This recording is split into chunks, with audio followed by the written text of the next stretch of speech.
So today, we wanted to talk quickly about something that I heard on a podcast recently, and I just found it to be really good. So the idea is that you can learn to have a good attitude. It is a skill. An attitude is how you come at something and approach something. A Right. mood is what you feel after that. So, like, you could feel like you're in a down mood, but make the conscious choice to Hmm. step out of that and just say, like, you know what? I'm not going to allow that to control me. In fact, I'm going to acknowledge I feel those things. I'm not saying I'm not acknowledging that, but you can choose not to stay in it. Mhm. You can choose not to stay in the bad mood. You 'Cause can, sometimes a bad mood, I will admit, just feels good. very true. Yeah. I hate that, but it's true. You're in a bad mood and you just kind of get clenched and you just want things your way and need your space. And some those are ways of coping with a bad mood sometimes. But even then, is that a bad attitude? Like where you need give yourself perspective and therefore you will probably your bad mood will lift hmm yeah, at least a little bit. Does that make sense?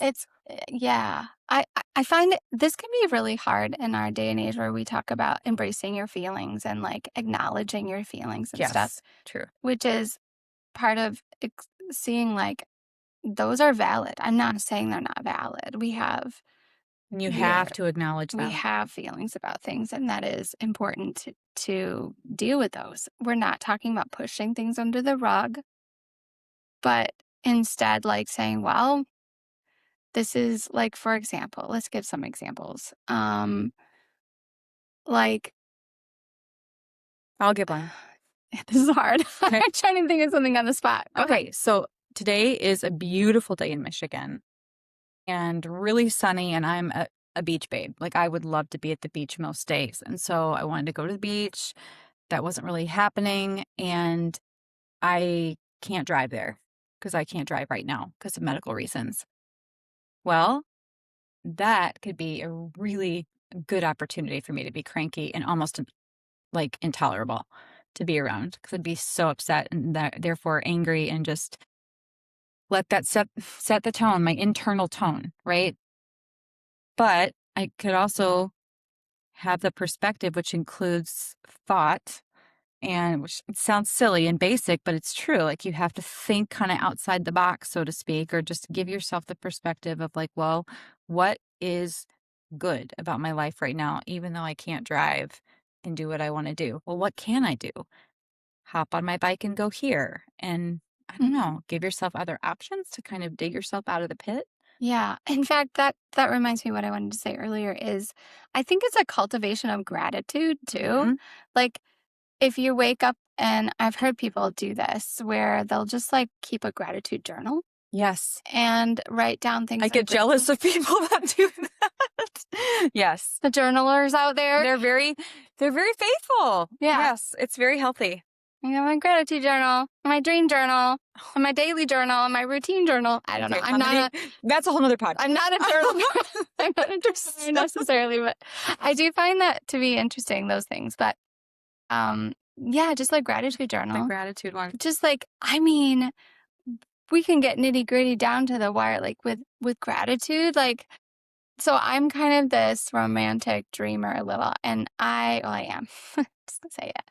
Like, so just noticing things.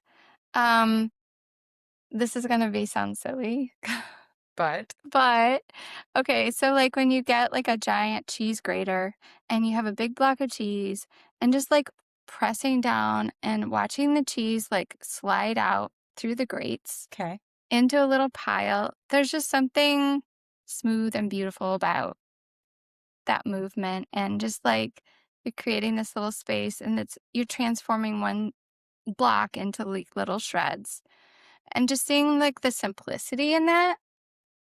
Like if you're in your kitchen and the sun is coming through the window and you can smell the cheese, like using all your I senses, just love her. like the Yeah. gratitude, like, oh, I get to eat this today. And ironically, I used to hate cheese as a kid, but now I I was like gonna like say, what it. are we grateful for? Is the just You have a cheese grater? I Most have people don't. well, grateful for the beauty I'm looking at. Like, You're so simple good at that. She finds beauty in the most in cheese graters.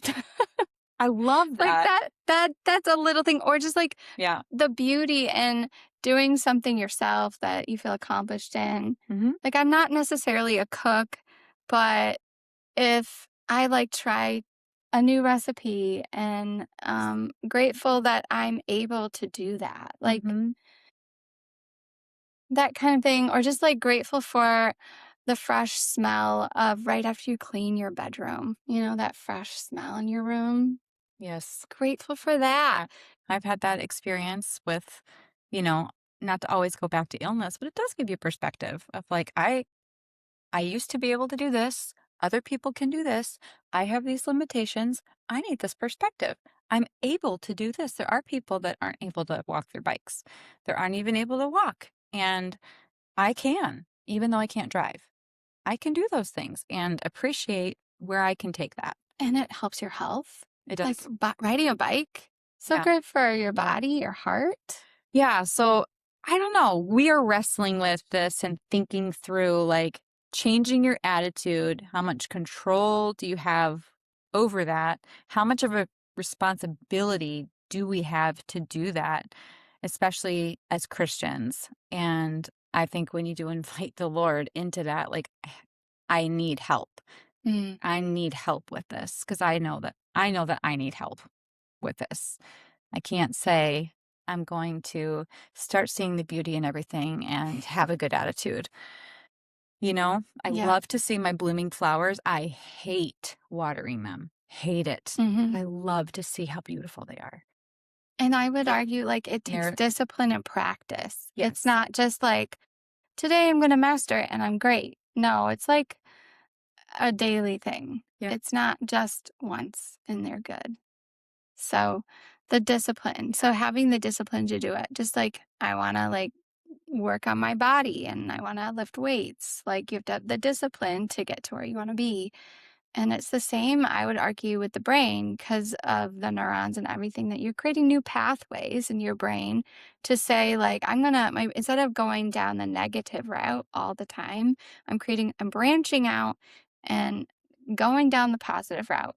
Because that is true. Like, the more you practice focusing on thinking on those things, you create those new pathways. And then your Yeah. brain is like, I'm going to go down that one Mhm. today